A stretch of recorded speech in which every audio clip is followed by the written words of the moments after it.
How's it going, guys? We are back, the modern men. We're done with vacations and Easters and WrestleManias. We're finally going to do an episode, and I figured we're all burned out and tired. Let's just roll it live. We're going live, Drew. Yeah, we're doing it live, pal. So let's introduce the panel here. Once again, I'm Carson, a.k.a. Seawater19. Probably know it because it's on my channel rolling live right now. Over here, we got JB, Discovery Bay. How's it going, JB? How you doing, Carson? Thanks for having me on again. Looking forward to talking about this one. It should be fun. Nice. And then we got the basement dwellers down there. We got Jason, a.k.a. ComicsMisexplained. What's going on, man? What's up, homie? Glad to be here, man. Thank you for the invite again. Oh, no problem. Nice hat, but I just now noticed the WrestleMania souvenir on your head there. Yeah, dude. I went dressed as Stone Cold Steve Austin. I had a vest and all kinds of gear. It was awesome, man. It was so much fun. Man, that's I'm awesome. so And we glad I can went see to these both photos days. on your social media. No, not really, man. Just Like on his OnlyFans. I think I posted one that's picture on OnlyFans, Facebook. yeah. Yeah. I think I posted one picture on Facebook, but and just like Instagram stories on my personal profile. I keep meaning to go back and follow my comic homies on the personal, and that I'm using that more. So maybe I'll put that down there instead of my comic one that I never use. Then we got DruManchu, baby. How's it going, Drew? What's going on, fellas? Happy to be here. Happy to be talking comics. Haven't done it in quite a while, I feel. You guys, tease me, get me all excited. Edge me for a couple of weeks there. Give me some good comics conversation, and then just cut me off. And then, like, what am I doing? Just sitting here reading comics by myself. That's not fun. Well, so I'm glad to be part of the group again. Bro, I always look good. Depends on the way your point of view. Formal wear, DruManchu. Yeah, formal wear over here. It's a Walmart white button down. Jesus. Hey. Acting like I'm wearing a Good. tuxedo.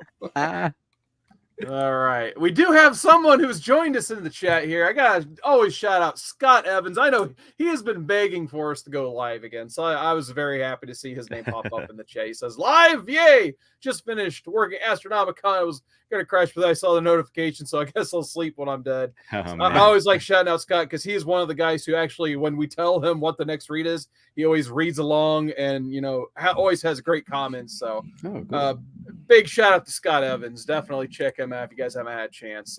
He has some great comments he always leaves.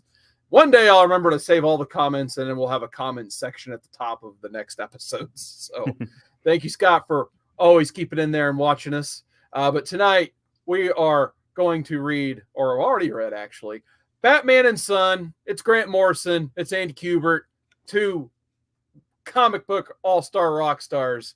But first, a little bit of business to conduct here. We had a poll a couple of weeks ago. I feel like it's been a year now since I put this poll up. Like, who drafted the best X-Men team?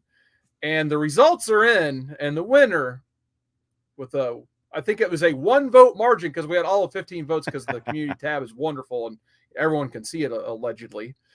We have Drew at 40% as the winner. So congratulations are in order for DruManchu. Drew, do you have any idea what we're going to read next time?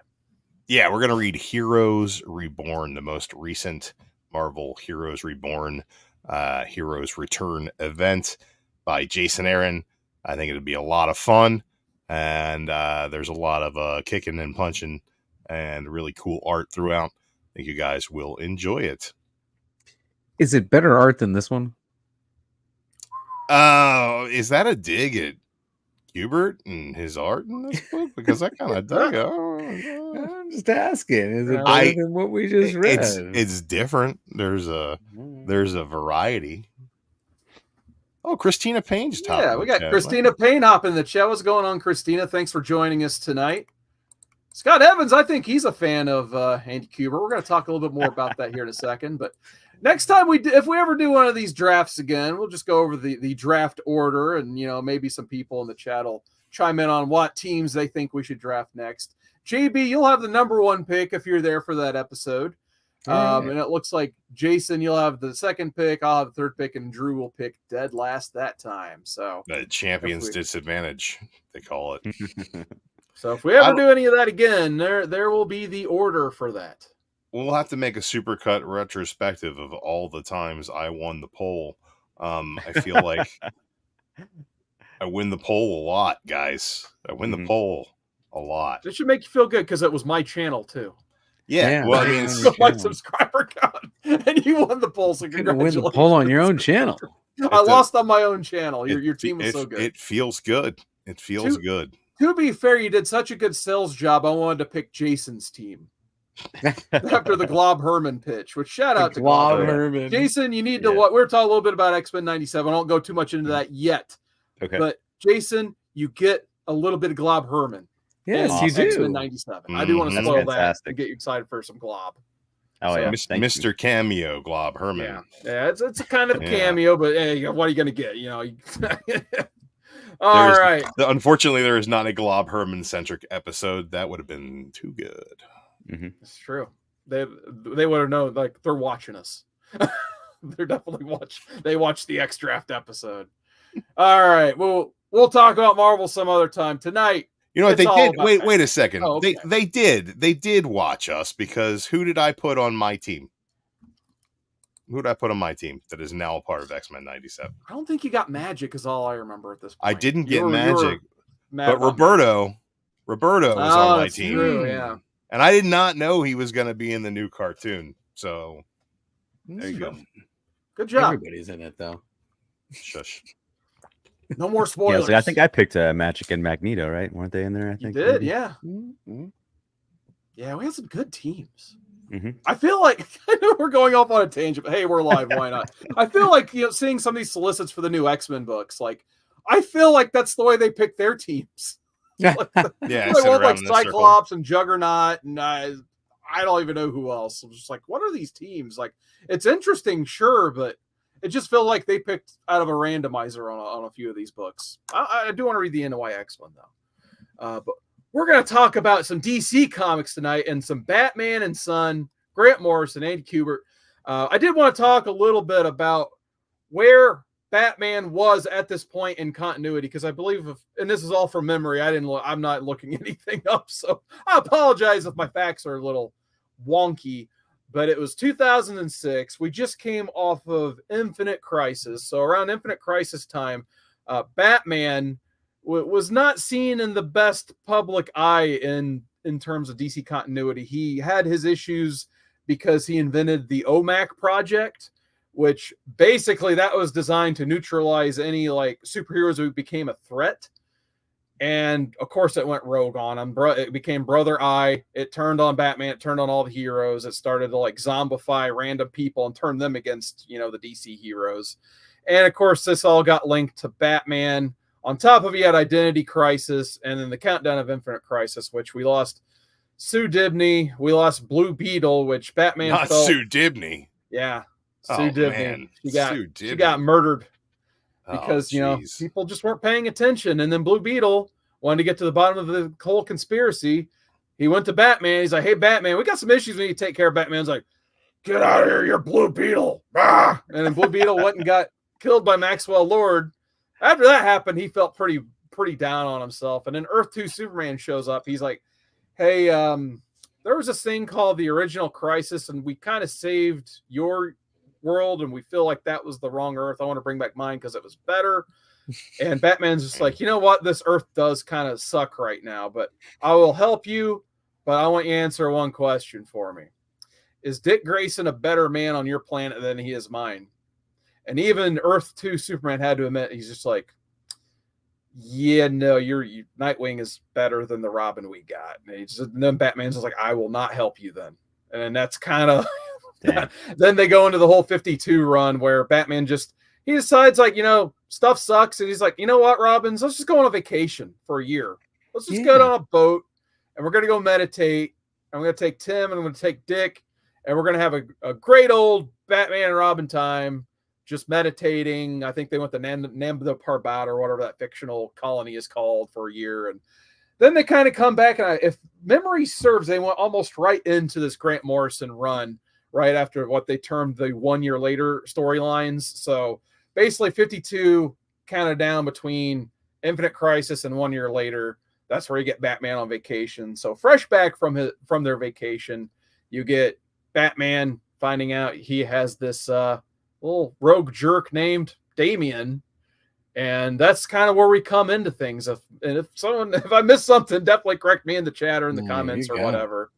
Who was the writer previously, right before Grant Morrison? That's what I was trying to think. I know it went from like, it was just miscellaneous, I feel like, for a while. Okay. The most memorable run for me right before that was Paul Dini's Detective Comics, which I believe he was on there maybe for the 1 year later stuff. And it was like a lot of like 1 and 2 issue stories. It wasn't like any like 5 or 6 issue arcs. There's a really good one I recommend, an underrated Christmas book story read, where it's just like Tim Drake Robin is going after the Joker, and the Joker's pretty much just like drugged out, dressed as Santa Claus, like hijacking a car with Robin tied up in the back, speeding through Gotham. And that's pretty much the whole story on like a Christmas day. So I recommend you did that, right? We've all been there. I mean, I didn't not do that. And then probably the most noteworthy runs prior to that, I mean, the big one was probably Hush, I think 3, maybe 4 years prior. Jim Lee, Jeff Loeb. And then I think Judd Winnick was on there for a while. Then you got the Red Hood stuff that happened. And then it was probably Judd Winnick did most of the heavy lifting in between. Judd Winnick of Real World fame. That's right. So strange. So is this the first time Grant Morrison's writing on Batman in this run, and he introduces this new character? Is Damian introduced in this run here? Yep. So yeah, it's pretty cool to have that character like that introduced in this story arc. I thought he was fantastic. I like the way he was introduced, even his very first scene where he's just in the shadow, and all those cameras, and Talia's like, pick him out. Just look at posture. Look at and sure enough, he's like, that one's my dad.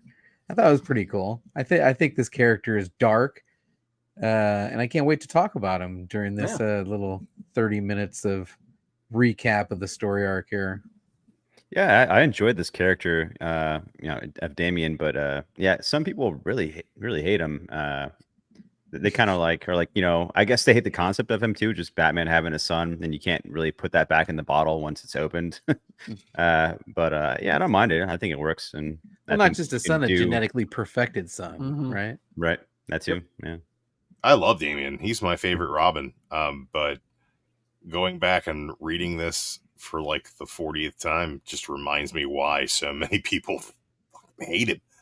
He's a terrible character in this arc. He's not supposed to be likable. He's absolutely awful.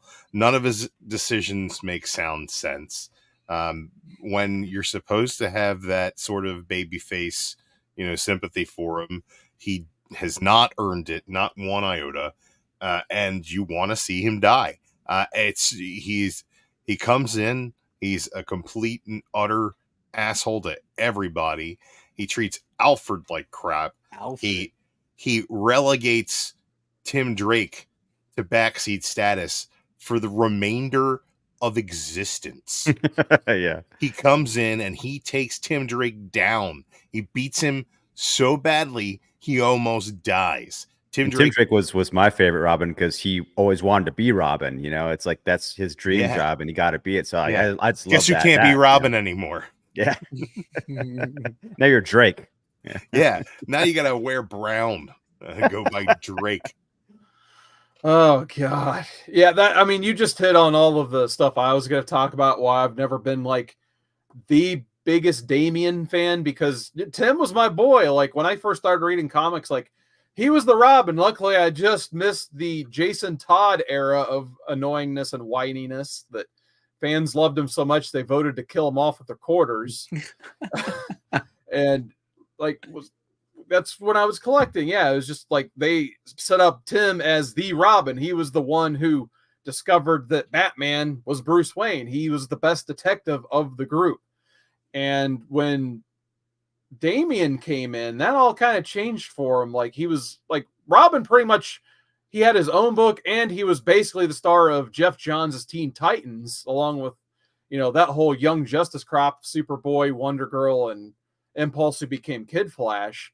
And they had like all wonderful character arcs where you see them all grow as, you know, good friends. Like Tim was best friends with Connor, but he kind of also had a thing for Cassie / Wonder Girl, so he had to contend with that. And then he found out through Lex Luthor that Connor was the clone of Luthor and Superman.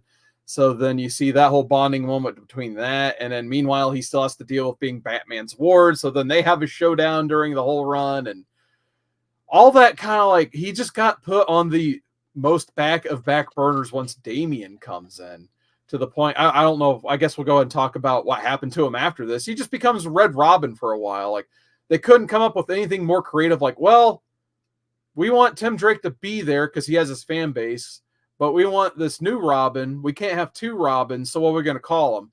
And the best they could come up with is Red Robin. Yum.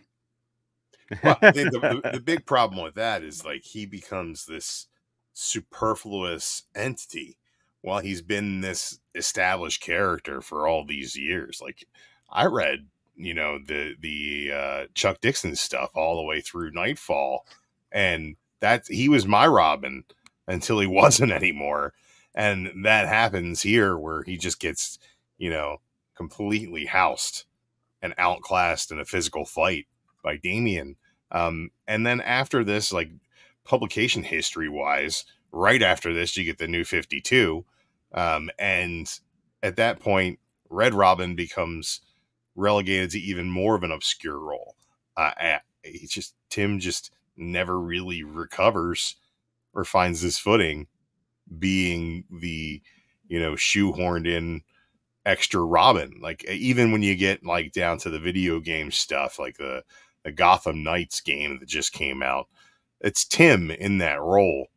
The character isn't Tim at all. The character's more Damian than it is Tim. Like, it's just, he's not the Tim we all knew as Robin.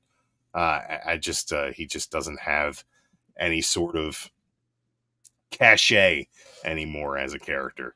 He's just kind of there. They kind of try to change his like character and personality multiple times over when I feel like that wasn't even the problem to begin with. No, he's great.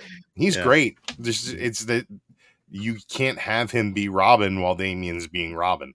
And in the Dan Mora, Mark Waid run, World's Finest right now, which is the best DC book on shelves by far, in my opinion, because it's outside continuity. It does its own thing. Tim is Robin. Shout out to Perry Comics. And Tim is Tim. You know, he's not another character kind of shoehorned in with the same name. It's the Tim that was always Tim being Robin. I got a question for you. So I wasn't reading Batman. This is the first time I've ever read this arc. And, you know, prior to this, was there a lot of beheading going on in Batman comics? Or was this something new for the fan to see, you know, Damian get out there and just whop some fool's head off? I mean, there's killing, there's a lot of violence, and there's but not from Batman's side, not from Batman's side, no. But there's a lot of violence. There's a lot of that going on in the Batman arcs. You kind of juxtapose Batman against some of the most dark and disturbing things that the DC universe would throw at anybody from a, you know, a kind of a violence perspective. I wasn't sure if he was doing something out of the norm, because I was shocked. You know, yeah. I was kind of shocked. Well, I'd say that's a great segue into issue 1, because that's how it starts, is you know, Gordon falling, and then, you know, I guess you see like a Joker get shot in the face by Batman, and I guess because of the more recent Chip Zdarsky run, you know, I was kind of more familiar with the Batman of Zur-En-Arrh, which was a silver, you know, throwback to the Silver Age, right? Is that correct? Yeah. And that's kind of what you see throughout. Not throughout this comic, but I mean, this issue, in the beginning of it, when Joker got shot in the head, you see the graffiti that says Zur-En-Arrh in the back. And then later on, a couple issues later, when Batman's going against this, like, I think a Batman Bane kind of character, you see that also in graffiti, Zur-En-Arrh everywhere. So I thought that was kind of cool. I mean, I don't know what that means just yet, because I only got like halfway through this whole entire like omnibus. But yeah, I don't know. What do you guys think of that? Yeah, I did want to touch on that, but I wanted to answer JB's violence question too. I believe if I remember correctly, I think this was like 2006, 2008 ish. I think this was like the final hurrah or death of the Comics Code of Authority being printed on comic books. I could be wrong in my timing, but I think this was like to the point where all of the publishers just was like, no one cares about this thing anymore. It's just like appears on the comics, and then you slowly see it just go away completely. And I think once that happens, you do see like the gloves just come off in almost every comic. Like I mentioned Infinite Crisis earlier. That is another one that just like out of nowhere, you have Superboy Prime accidentally punching through people and ripping people like their arms off on accident, and just like, oh, oops, that sucks for that guy. Oh, well. And then I was thinking back to, we read last time, we read X-Force. That was another one I think we had the same question about. Ripping in blood. Like, is this the most violent X-Men book ever? Like, probably up to that point was because the Comics Code was just like thrown out the window. Like, well, the Comics Code Authority, I guess, like that was kind of like back in like what EC Comics Impact #1, but then I feel like it died shortly after, like a decade or two later. So I think it was way earlier than this time, because that's when everyone got fed up with like them being a thing in general. They're like, okay, but then I was wondering if it came back during like, the Image 90s violence era. Did that happen? Because then I could see that happening, then it going away again, in this time period that you're talking about. But I feel like it was probably realistically, I wasn't there because I wasn't born for a lot of it, but the Copper Age, I feel like is when they started just kind of slowly starting to ignore a lot of it and telling, more adult, mature stories and, going with that stuff. And then the 90s, they might have touched back on that. I really don't have a recollection, but I feel like it was especially around the 2000s where I noticed like, whoa, they just don't care anymore. Like, I think after like I think in the 2010s, they at least started to like put like an M rating or a T rating on, I know at least Marvel did on most of their titles.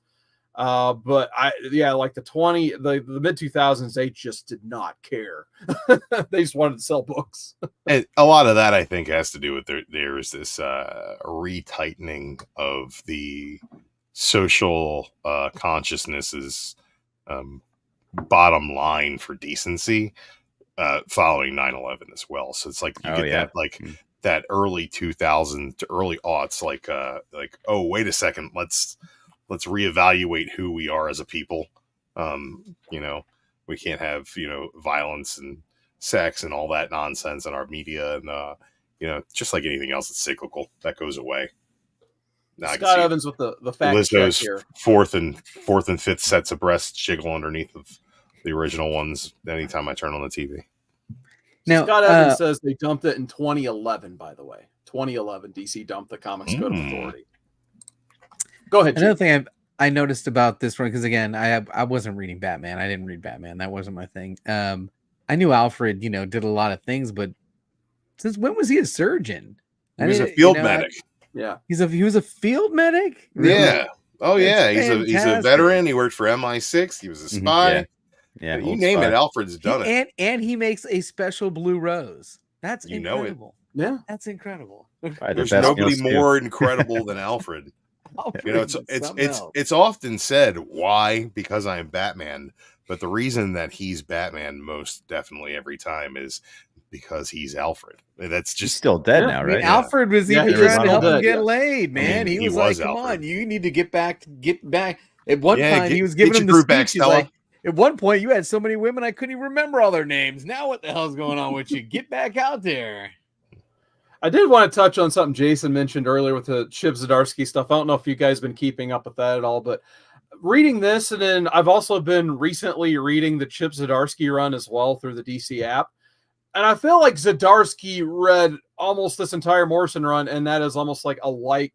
There's a lot of similarities. Like the Batman Zen R comes up big time in the Morrison run later down the line. I don't think that's a coincidence that Zdarsky used him. And then the whole idea of failsafe reminds me a whole lot of the OMAC stuff right before this run too. So I haven't finished that stuff yet, but I was just like, man, this feels like the Morrison run version 2. Even when he gets like zapped in the multiple universe, like that happens in Final Crisis to Batman. He gets zapped back in time by Darkseid. So there's a lot of parallels. Yeah, I very much want to read the rest of. Sorry, go ahead. No, that's fine. Ben Compton is in the chat. How you doing, Ben? And then Scott Evans says Alfred's still dead, and it's all Damien's fault. It's not Damien's fault. It's Tom King's fault. Lay blame where it belongs. While Alfred was getting his head cut off because Damian was the only one willing to fucking do anything, Bruce and Selena were going, Bat Cat, yes, no, Bat Cat, yes, no. Yeah, but that's being also drawn, DC mandate as dripping well. with sex on an island somewhere wearing fake mustaches. It's the dumbest fucking thing that ever happened in Batman comics. Yeah. You cannot blame Damian for that bullshit. Well, you can because like Tom King was going to have Alfred come back, and DC, the heads above him were like, no, he's going to stay dead. And like, we like that better. And then I guess they were even planning like a resurrection issue. Then they just all fell through. They killed him in the first place. He can't be upset that DC continuity wants to keep him dead. All they make is bad decisions. Disjointed Continuity is a comics company that publishes Batman and Superman. That's what the D and the C stand for. Disjointed Continuity. They're trying again, though. I will give them that. They're making an effort. Good for them. But again, after destroying at the time, Tom King, in the most milquetoast, ineffectual Batman run of all time. Yeah, that was awful. It was just it has its moments. Like I like the jokes and riddles stuff, but yeah, the word jokes and riddles when you break it down from start to finish is like Batman is like, I almost did something and that changed my life. Like it's the dumb. That's so terrible. It's really funny too because like a lot of it doesn't make sense. Like it starts off with like Batman dead, like in Gotham Girl standing over his grave, and like, oh, we'll revisit that later, and it never came. None of it makes sense. It's Heroes in Crisis. There's things that happen that are just explained later, and it's like that couldn't even possibly.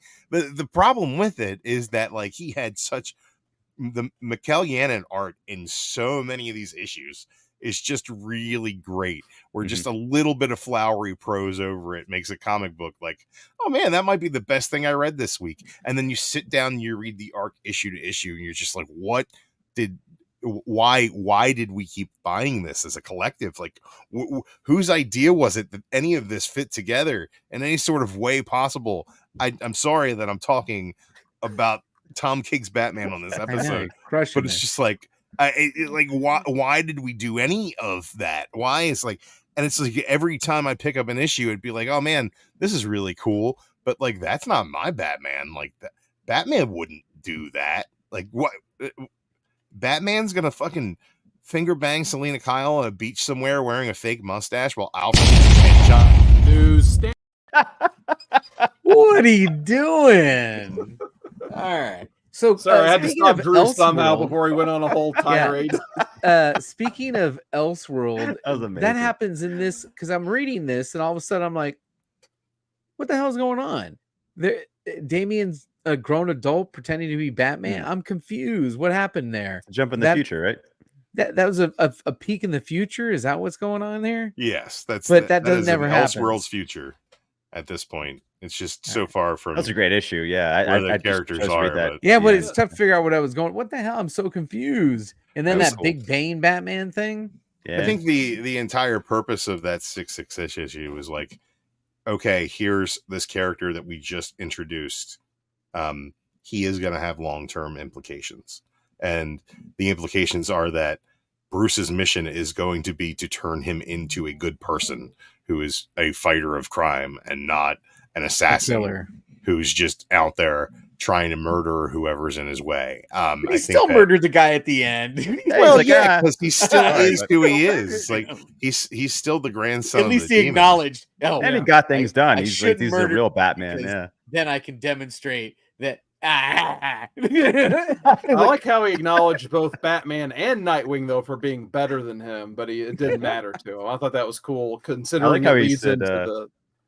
I like how he said he's like, oh yeah, I have to cheat or whatever. He like put bombs in the whole entire city and big buildings already ahead of time, so he's like a step ahead of everyone. I thought that was a lot of fun. I like how he has that wonderful costume that's like the mixture between a cape and the coat, which is like completely gets ripped off by Sean Gordon Murphy when he decides to make his White Knight design. I mean, like, I think he did a better job with it in the long run because he's a great artist, but that's definitely inspiration drawn from that 666 issue, which is like one of my favorite Damian pieces of media is him in that 666 issue. I dig it. Now, you said the word art earlier. I want to talk about some art because it was teased at the beginning of this episode that someone may not enjoy the Andy Kubert art. So, JB, what'd you think of the art here? All right, I'm not saying I didn't enjoy the art. We're coming off that X-Force bloodbath with these huge picturesque scenes, and I was kind of teased that this was going to be better, and I don't think it was better than the X-Force art. I kind of felt that was better, and then you teased a different one. I said, "Hey, is that going to be better than this?" So I'm not saying it was bad, but this didn't match up to the last thing that you had us read. And is this going to be better than the next thing you're going to have us read? That's all I'm saying. Drew, I know you said you like the Andy Kubert stuff. Go ahead. I just don't understand how JB can be a fan of so many books that I know he's a fan of from the late 90s in the Marvel universe, and that's all I read. not feel as if this is Kubert kind of bringing that universal comic style. I didn't say it was to bad. Life here. That's not what I said. I'm not saying you said it was bad. I just think that it kind of shines. I think that the art's better than the story in this book. I think some of these big splash pages with the Man-Bat ninja armies, Man-Bat ninja really bats cool. were badass. Yeah, I think that the characters designs in this are good, if not like for Damian kind of having that little kind of Disney-fied kid face in a few different panels. But I think that also plays into the fact that he's supposed to be a cute, impish kid who is also a murderous maniac. That's kind of cool. You get kind of a Chucky vibe from him a little bit here and there because he's tiny. That's cool. I like the art though. I think that the overall the covers of this run are some really great covers. I think that this was a really good time, I think, in Batman continuity, and I think a lot of that has to do with the artists they had working on things, from Jim Lee to Andy Kubert, and they had the kind of the murderers row of the late 90s Marvel guys taking over here on Batman, and I don't think that's a bad thing at all. I think it's a good thing. Yeah, not to mention they got like Dustin Nguyen, and of course Greg Capullo came in at New 52. But I mean, all the detective artists at this time were like, it was Jock and Nguyen, and it was like we're doing detective. Yeah. So it's like detective was like the artsy fartsy book, and this was kind of your like, here's your action packed, Batman straight up comic book style. Here's a fun take in the chat. Scott Evans, always happy to see him participate. He says Clayton Crane art is not great outside of monsters. His ladies are sketch at best. Kubert for the win all day. Cheers. I kind of don't disagree with him, to be honest. Like I remember on my review last time, his best art, in my opinion, was Ghost Rider, and he got to draw him for one panel in the X-Force run. Jason, what did you think of the art? I was just looking through the art of Damian. Trying to find those ninja Man-Bats though. Those were badass. Those were cool, man. Yeah, but like some of the Damian stuff here wasn't too great. If you zoom in here, it's like, man, are you 4 or 40? Like what are you? That's people's eyebrow, bro. Sure, yeah, he is, dude. He's the final boss of Robins. Yeah, it's fine. I think it's fine. I didn't think too much about it. Like, oh, this is distractingly bad or anything. I'm like, this is good. It was fine. Say it was bad. There was one issue that was very distracting for me, though. I feel like it very much serviced the story. I think it like, when I go back and I look at it, because it's like, that's a tiny panel though. It's like you're blowing it up a giant on digital as a tiny panel. I read it in print, so it's like, that's a little crazy. Now there's some good stuff. I love that panel. That was cool. There's some stuff in there that just doesn't really stand out as good or bad for me. And I think that really kind of is what it is. I think it's he's taking the script that he's given and he's putting it down and translating as best he can. And I think it tells the story aptly. I don't know. Yeah. Oh, geez. Did you know that YouTube used to be 90? Yep. Oh, no way, dude. What's Chad, up? 90 miles from is he still 90 miles from comics? Wow. Drink it in, man. Yeah. Drink it in. Scott Evans says he's 50 and he's 11-year-old's body. Yeah, I like seeing Chad in the chat. How's Yeah, it dude, going, what's man? up? I'm very happy to see him. Hopefully everything's That's going good. amazing. That's Got awesome. all kinds of people coming back. This is great. I did want to ask one question while I'm thinking about before I get into my rant about 663. Now, JB, we're talking about 90s X-Men. Are you an Andy Kubert or an Adam Kubert guy? Andy Cooper. Was he in the last book The series that we Andy's just drew read? this one, and his brother Adam drew other books like Wolverine and stuff. Oh, drew the books like Wolverine. I don't know. This is actually pretty good. Yeah. But I'm a huge Wolverine fan. Now, this was actually pretty good. I don't know. The I think controversial opinion about that. Controversial. Go ahead, Drew. I've been a bartender the majority of my adult life, and I could tell you on my hand counting how many times somebody could tell the difference between Miller Lite and Coors Light on draft. That's how I feel about. Yeah, that's how I feel about Adam and Andy Kubert. I got a question for you. Have you ever served somebody the similar. wrong light beer because you were out of it? Bro, all the time. There's like, here's a Duff. Yeah. I'll have a Miller Lite. You know what that means? It means you don't care what your beer tastes like. I'll have a Coors Light. You know what that means? It means you don't care what your beer tastes like. So you can have any of the lights. It don't matter. I think the Bud Light is slightly different, but when they're on draft, the Miller Lite and Coors Light are the exact same thing. Well, I was going to come up with a weird answer. I think Andy is better on the interiors, but I think Adam's covers are better. That's fair enough. That's fair. I think that they both are doing their best impression of their father. Yeah. Sometimes you got to vote Joe. You know, I feel like a lot of people went to that Kubert school and came away with that same kind of storytelling mentality. And I think that it's, you know, that's kind of why this book art wise kind of feels paint by numbers. I don't think it's impressive in any way, but I just think it does what it's supposed to do.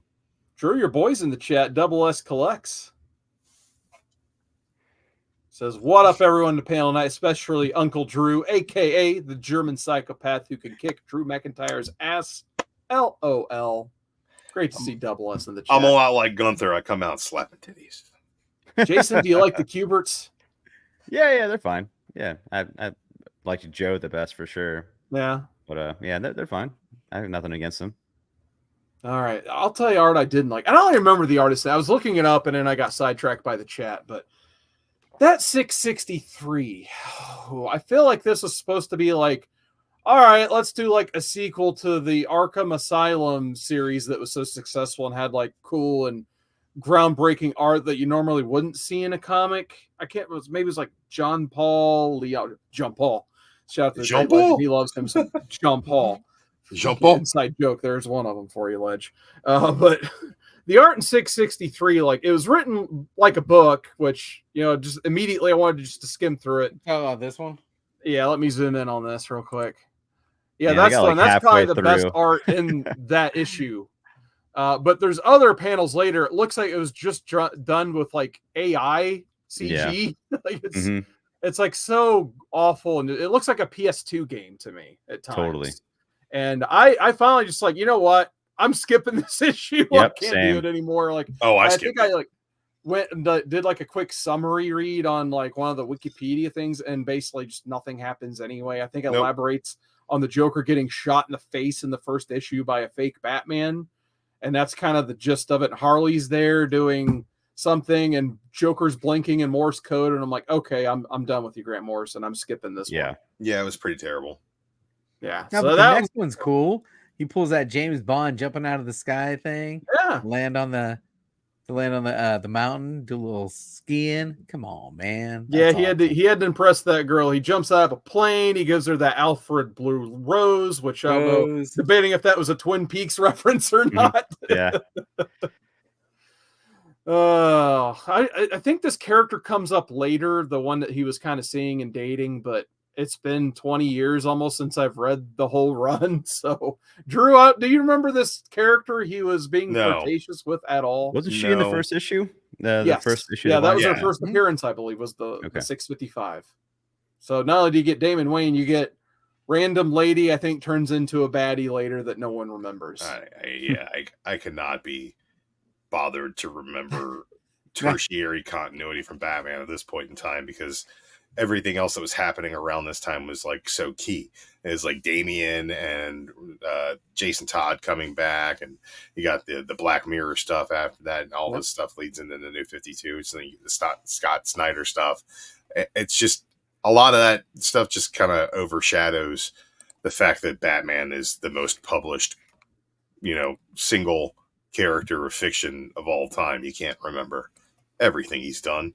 He's done too much. Yep, he's been used too much too at times. But yeah, this is where he kind of gets into that storyline where there's like a couple fake Batman. They're trying to get the cops riled up after him, which obviously Jim Gordon's just like, no, I'm back as the police commissioner. Batman's my friend, so but the mayor keeps fighting him and stuff. And there's like a fake Batman Bane for some reason. And yeah, this all just felt kind of, I don't know. I wasn't too into it, to be honest. But Drew, you said you read this 40 times. What did you think of this like 664 issue? It's all right. It's just Batman fighting bad guys. It's just like, I don't know. It kind of trails off my interest at this point in time. When I was skimming through it, that's kind of where I cut it off. I skipped the footprint in his bag. Yeah, that was pretty I dope. love this shit, dude. It's so cool. It's like 7 or something, It's so fun. I kind of gave up after the novel issue and kind of put my my attention elsewhere, because the Damian stuff's kind of over at that point. That's kind of why I kind of got into it for the most part. So Scott Evans in the chat was asking, what was up with what is now Batman Inc. arc and starring Tim and not Damian? I haven't read the newer Batman Inc. I just remember it kind of came up after Bruce Wayne came back from his time traveling adventures, and he's just like, well, I can't be Batman everywhere, so I'm going to figure out how I can get Batman everywhere. And it kind of leads into the final arc of the Grant Morrison stuff. But I don't know if that's still being used now. I've missed it if it is. So, question for the panel. So, what we're saying is that we only see Damian as a kid in that first arc, and then we see this Elseworld story, and then that's it. When does he come back? I'm trying to think continuity-wise. I mean, he's pretty much there. It's pretty quick. Like 670, maybe? Yeah, in the middle of the next arc, he's and now he's got his own comic and everything, right? At some point, he got his own comic. And... I mean, he had his own comic for a while.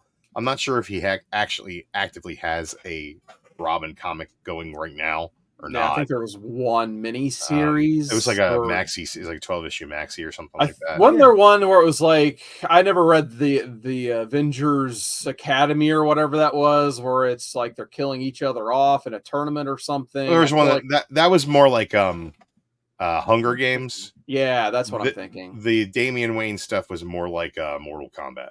Okay. Yeah. I was gonna say, what was that? Was it Josh Williamson? I think, right? Yeah. That's the one I'm referencing. I believe. Yeah, it's supposed to be like Mortal Kombat.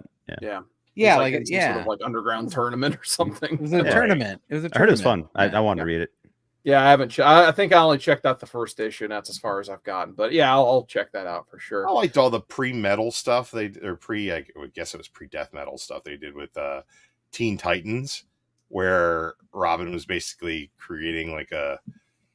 People hated that run. I didn't mind. Dungeon where he was locking up villains and getting kind of back to his hardcore vigilante days, and that was pretty dope. I really like the Teen Titans run before that, which I think is why people were upset, because it was kind of like a changeover with new characters and stuff, and it just it was not a fan favorite. People really disliked that one, but I stuck with it, and I thought it was fine. Well, they added enough like newbies to the team. Like Lobo's daughter was on the team, and Crush is still around, but that one other guy isn't, the big round guy that rolls on the ground. He was there during that arc because he was the one that kind of found out that Robin was Breaking Bad. Yeah. I was saying, yeah, that's where he stopped. You know, he went Yeah, seen him okay. since, though. All right. You know, I don't know what's Crush is going still on around. now. I Yeah. basically as far as DC goes, they were like, hey, here's this thing, death metal, and I'm like, oh, is it a crisis? Like, yeah, no, it's like kind of a It's the crisis. A crisis. Anti-Crisis. It's the Anti-Crisis. It's like, what is that? Well, it's like crisis, a crisis. It's like, oh, so because there's going to be a reboot, yeah. And I was like, all right, cool. So they're going to do an ending. And they were like, yeah, here's a great ending. And I was like, cool, thank you for that, DC. But you dummies, I never have to buy your books again. The DC universe is over. The only thing that I read over there is the TJ, what's up, dude? Is the out of continuity Mark Waid World's Finest stuff. Mhm. So Yeah, I hear that's great. Yeah, yeah, and he's so doing Teen disappointed in Titans with death metal, man. Lupacino. God. Yeah, The ending was good. Drew, I got to pause for a second. We have a special shout out in the chat for the Slab Dragon, TJ Watson. How's it going, TJ? Happy to What's see up, you TJ? in the chat tonight. But JB, the one I was going to recommend, I think you would enjoy the most, would be the Batman and Robin. It's just called Batman and Robin, and it came out kind of shortly after this run. I feel like, or I think it was like right after Final Crisis, because that's when Batman Bruce Wayne gets zapped back in time by Darkseid. So you have a Batman and Robin book with no Bruce Wayne. So before that, they had like this big, I can only remember the title of the book, but there was basically a 3-issue miniseries. I think Tony Daniel did most of the heavy lifting on that. For the cow. Yeah, Battle of the Cowl, or basically by the end of it, Dick Grayson is Batman. So he goes from Nightwing to being Batman. So because he's in charge of Wayne Manor now, he is also in charge of being the new father to Damian. Now, Damian basically had like just an ounce of respect for Bruce for being his dad. You better believe he probably doesn't have any respect at this time for Nightwing yet. So just seeing the rapport between those two, and of course Alfred is there as well, trying to rein him in too and help Nightwing, because Alfred never gets enough credit for being a good father, because he was basically Bruce Wayne's father growing up.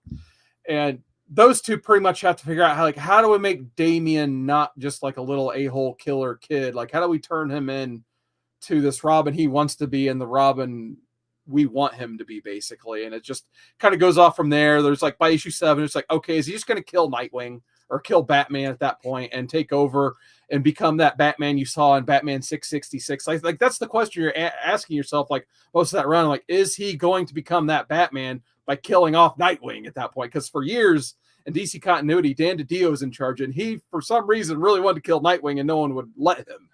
The rumor is he didn't like the name Dick because it's a code word for penis. My favorite part of that entire Batman and Robin run, which is kind of what we should have probably read instead of this, to be honest, looking back at it, is that Dick is the best.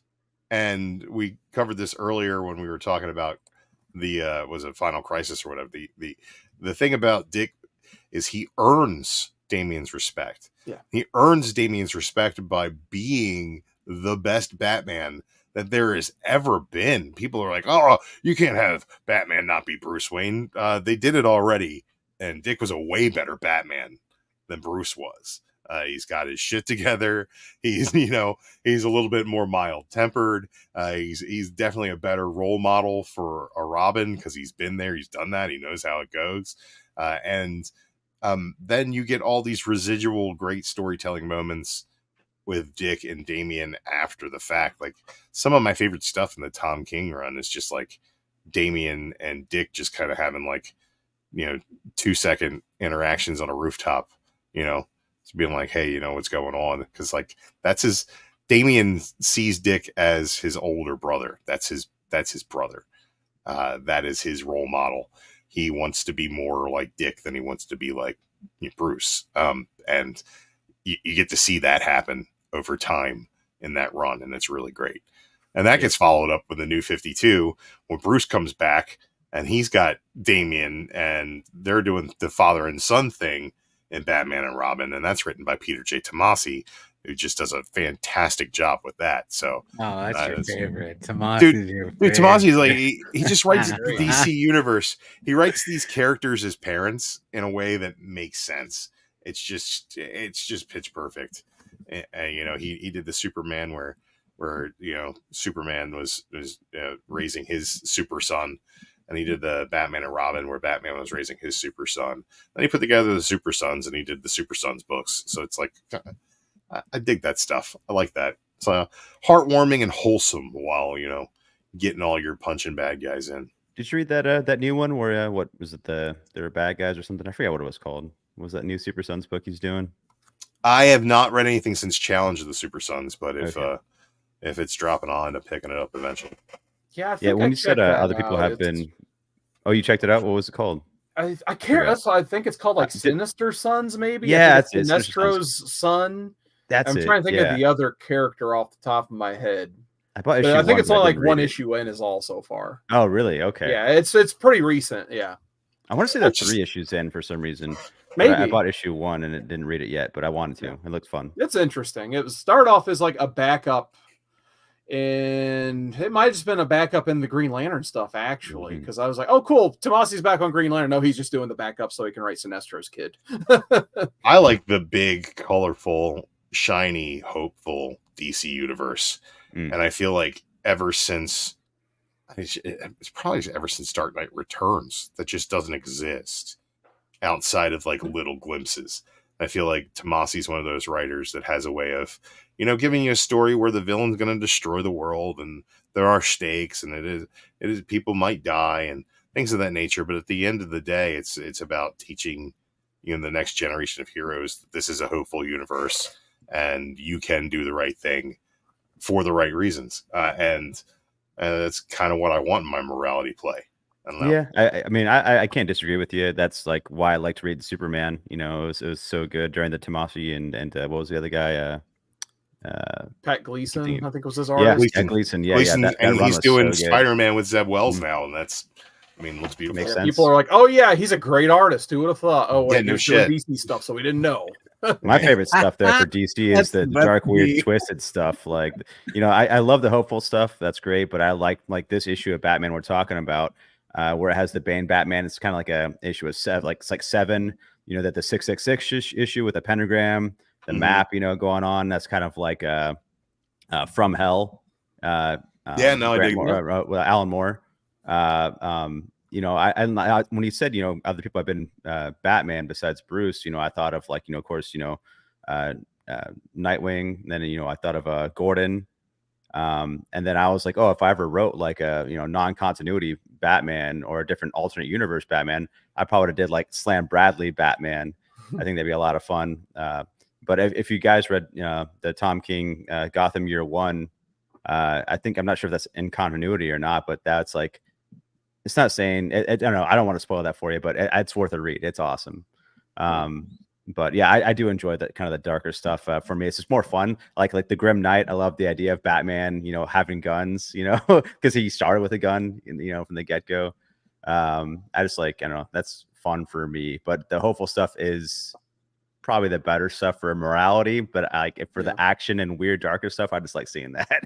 If you want one good hopeful DC read, the one that just popped into my mind was Green Lantern 25 during the Sinestro Corps War. I don't know if you guys ever got a chance to read that whole arc, but basically, I know we're going off topic from Batman, but basically in that one, like Coast City was destroyed by, Mongol in the 90s. That's where Hal turned into Parallax and had the fear entity and so on and so forth. So they rebuilt Coast City, and then of course Havoc comes to their doorstep again with the Sinestro Corps happening right above Coast City, and there's like, oh my god, another tragedy is going to happen, evacuate. But like Hal's trying to get the town cleared, but instead his brother encourages the town folk to stay by they put green torches in their window. I'm like, and it's like, we believe in Hal Jordan. And it's just a really touching moment that like they know it's going to be okay because Hal Jordan, as they knew him, is back and he's going to protect them. And nice. They were right. It was a really cool, like touching moment at the end of all this, because the Sinestro Corps, like their emphasis is fear and driving fear and that stuff. So the fact that Coast City, which had every right to fear everybody and everything after what happened to them with Mongol, another yellow entity, they said like, no, well, the Green Lantern Corps is here to help and we believe in them. So that was one of my favorite comic moments ever. This is just a random example that came up. I did want to say hi to the chat. We got Hack Comics, what's going on, Hack? We still got Christina Payne hanging out in the chat as well. Scott Evans still hanging out, says Super Sun was great. Thank you guys so much for watching. So I guess we can go ahead and start to put a bow on this review. Do you guys have any final thoughts before we get into the scores? JB, we'll start with you. Like I mentioned, I had never read this arc before, so I was entertained. I thought it was good. I thought the artwork was good. I didn't say it was bad. I thought it was good. It was confusing when you got to 665, that newspaper style thing. That was a tough read if you tried to read through that. And then the Elseworld story, that was interesting. So overall, I enjoyed it. I mean, it blew by fast.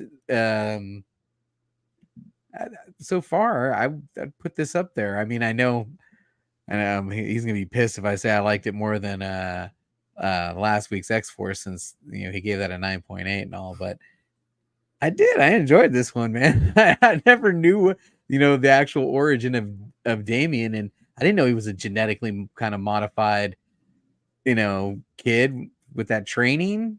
He's a killer, man. He's a stone cold killer, and I like it. I enjoyed it. Nice.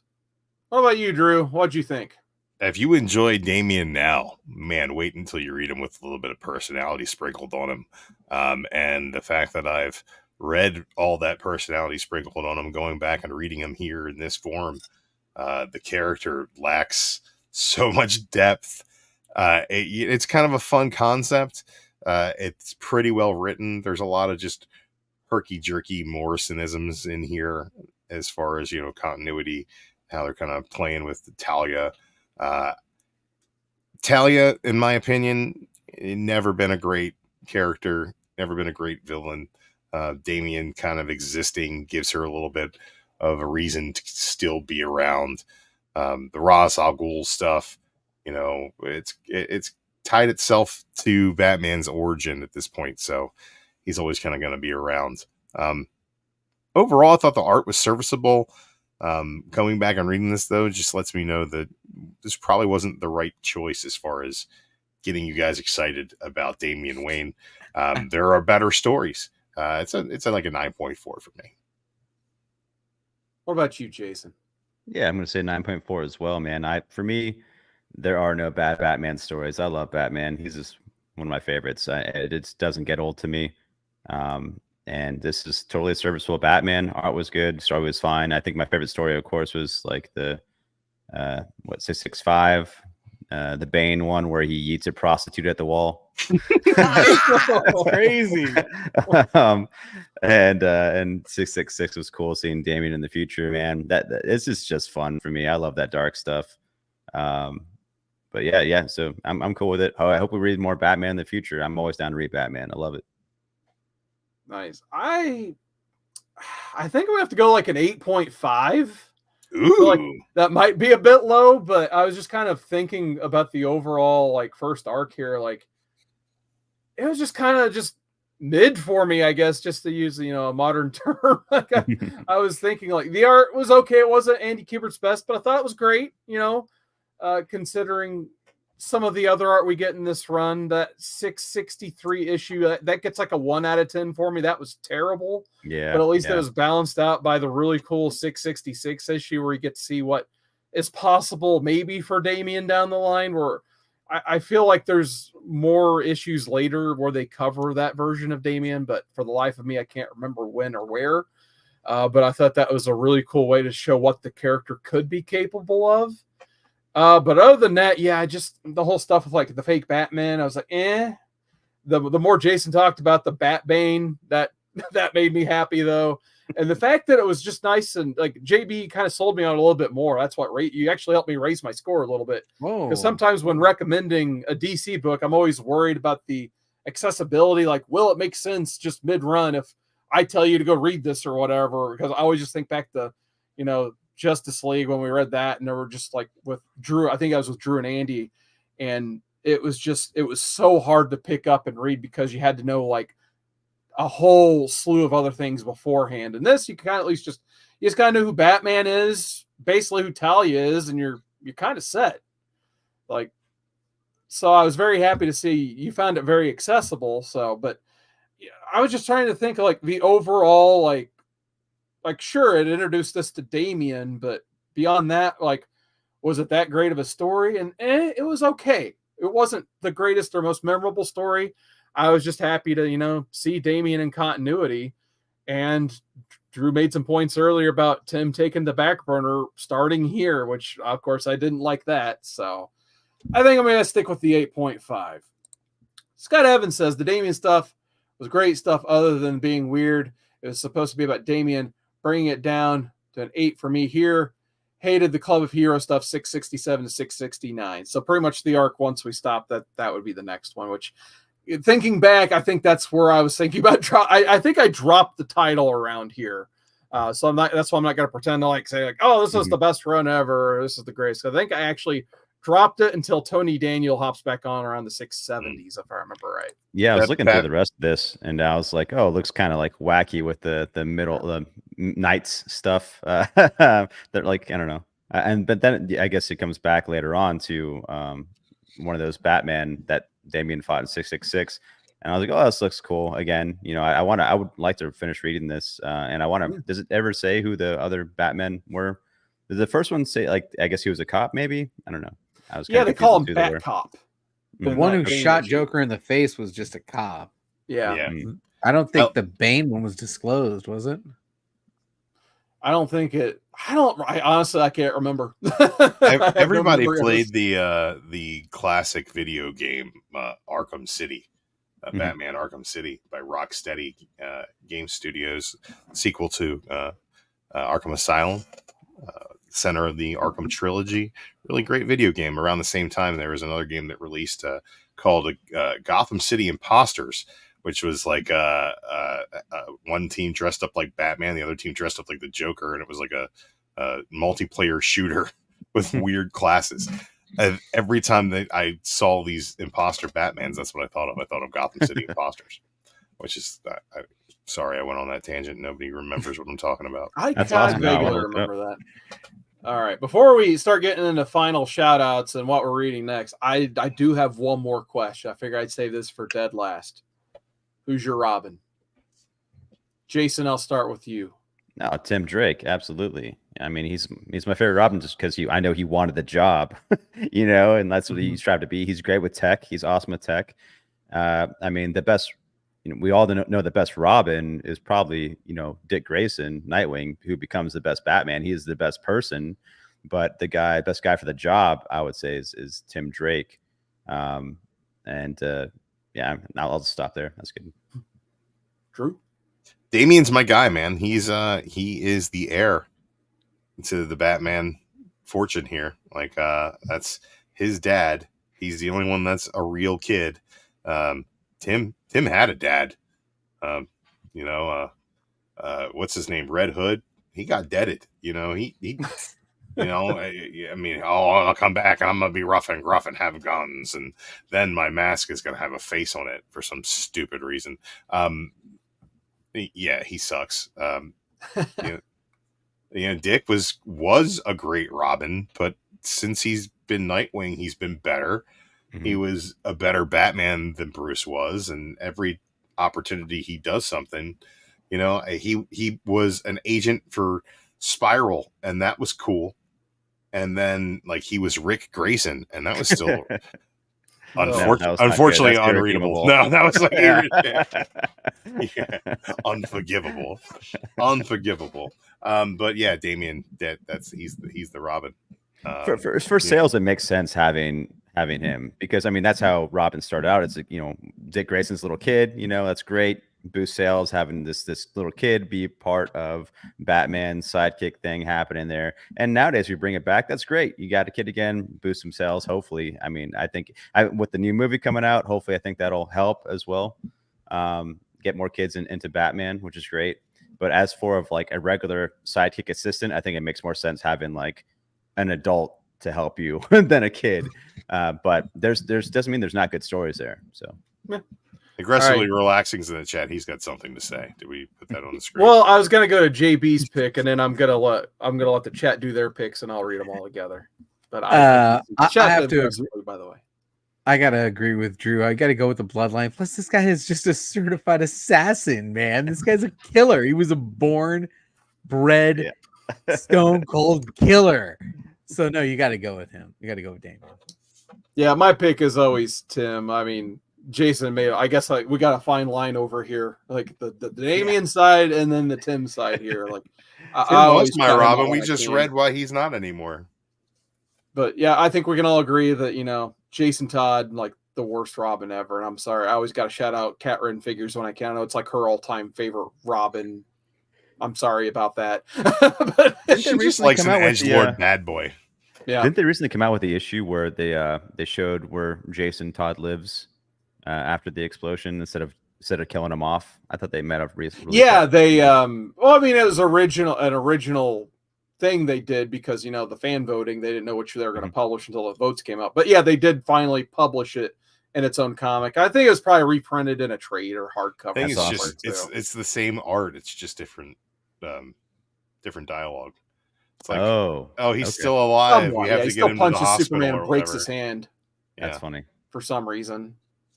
Yeah. Yeah, a little bit of doesn't make sense to me. I feel like they wanted to kill him all along. I think it's kind of funny that you ask who our favorite Robin is, and it's definitely split Tim and Damien. But if you asked whose butt looks the best in the Robin suit, it would be a firm split between Dick and Stephanie Brown. I mean, Dick Grayson has probably become over time like the best character of them all, especially like recent times. Like he's been the second most well-handled Batman character besides Damien, in my opinion. Especially like the Tom Taylor handling of the character now. Like he's pretty much leader of the top team in DC right now. So I think he is like he's probably the MVP of the DC universe currently. I just crushing it. That Redondo art's incredible. Yeah. And if you ever read the Titans run, it's been surprisingly really. I guess it's Tom Taylor, so it's not so super surprising, but I think it's been really good so far. All right, let's get the run he did with Redondo on Suicide Squad was fantastic too. Yeah, okay, I figured you hated that, but I loved it. We got aggressively relaxing. Everyone wants me to read his comment here. He says he's always been a huge fan of Mr. Grayson. Double S likes Mr. Grayson as well. Scott Evans, Damien is the best Robin, just not in this read. He still needs more time in the oven. He's not done yet. Oh yeah, he's simply marinating at this point. There you go. Gore Vidal, what is going on, man? Hey, Gore what's up, dude? Chat. Love seeing Gore Vidal. He says Talia is my Robin. Great seeing you guys again. Great seeing you too, Gore. Great. Gore is my second favorite Vidal after Vidalianians. They're delicious. All right, Drew. Where can people find you? You can't find me. I'll find you. I'll be stalking you in a dark alley somewhere, sneaking up behind you. Hitting you with the element of surprise. But yeah, I'm here, and that's where I'm at. Well, we're happy to have you here. Jason, you've got done recording a podcast. Where can people find that? It's called The Suck, SUCC. It's just a bunch of meme people talking about current events and how the world sucks, just mostly just from a internet point of view. You got to be really into the know, in the weeds with like internet lingo and jokes and stuff like that. It's just like kind of inside jokes of just it's like a podcast for like our little meme community pretty much. And if you don't like know the jokes, you're not gonna know what the hell we're talking about. But if you're curious, check it out. The Suck, SUCC. And yeah, I'm mostly on my Instagram, JasonCantu1. And I should dabble back into my old Comics Misexplained thing just to catch up people and find people's usernames and tags to follow from my personal. I'm using that more. I'm just pushing my more work oriented stuff instead of personal things. Pushing that government name. Yeah, man. Yeah. So that is how it is. But JB, where can people find you? I am on the Lords of the Long Box every Thursday night at 6 p.m. Pacific Standard Time as we do the Shakers list. And then every once in a while, I'll stand in on Tuesday nights because they do the top 10. I'm not such a fan of the top 10 list. I'm more a fan of the Shakers list. These weird, obscure, comic books that they find to put on this list are so cool. And then you could always find me on Instagram, and every once in a while I pop up on that selling app. What's it called again? Whatnot. Yeah. Whatnot. Yeah. Yeah, definitely check out those JB Whatnot shows. One of the best sellers on the platform, in my opinion. Thank you. You can find me, CWoodard19, Instagram, right here on YouTube. I think it's called X now, Twitter, whatever you want to call it. All those fun platforms, I'm available, CWoodard19. I'm going to try to put out a whole video at least sometime this week because it's been far too long, vacation, sickness, all that stuff. So we're going to try to get back into the swing of things. Just don't look forward to any Tuesday night live streams because work has interfered with those like every day since I said I was going to do them again. So don't look for those. You won't see them, but you might have a recorded haul video sooner than later. And then maybe I'll get back into the what's new in the DCU because I want to get back into reading my DC comics again. And I might interfere with what's kind of new in the Marvel U or something like that because I want to read some of this new X-Men and all that stuff too. But Drew, you won the poll. You want to tell our viewers again what we're reading next time? Yes, next time we'll be reading the most recent Heroes Reborn arc by Jason Aaron from the Marvel Universe. What would happen if one day Mephisto made the world forget the Avengers? Well, everything would be fine because the Squadron Supreme would be there to hold the world accountable for their actions. Oh, it's really great. It's a fantastic read. I can't wait to get into it. Lots of different artists on the thing. Ed McGuinness kind of sandwiching everything, doing the Alpha and the Omega. Really cool Jason Aaron Avengers stuff without the Avengers. It's dope. I think you guys are going to enjoy it. That's funny. I heard bad things about it when it came out, but I'm excited to read it because it's been a while since I read some Marvel. You like kicking and punching? There you go. There's kicking and punching. I think at the next, we should probably say maybe some stuff that we want to pick up in the future, or not necessarily going to read on the show, but maybe personally, I have my eye on this one book called it's by I guess a guy named Frank Johnson, but it's on Fantagraphics, and it's mostly like here it says it's Secret Pioneer of American Comics Volume 1, Wally Gang Years, 1928 through 1949, and the Bowser Boys. But I guess this guy was like kind of making comics before comics were even comics. He just kind of DIY stuff. But Fantagraphics collected a whole entire stuff of, I guess, most of them. Fantagraphics is some great stuff. All right. I want to shout out Gore Vidal because he's always into that stuff. So I'm not sure if you picked it up or not. If you did, is it good? Let me know. Yeah. All right, Double S says, Heroes Reborn, kind of like this new Marvel Ultimate Universe that Hickman started, Uncle Drew. You know what? I haven't really gotten into a lot of this Ultimate stuff. Maybe we'll wait till there's a whole arc of that Spider-Man to do that. That'd be great. Yeah, I want to read that stuff too. I read the first issue and I was like, well, this is weird. All right, I think it's that time. JB, am I forgetting something? Did I have a good time? Don't forget, we had a good time. All right. I don't have a bumper, so we're just gonna do the old classic. News stand.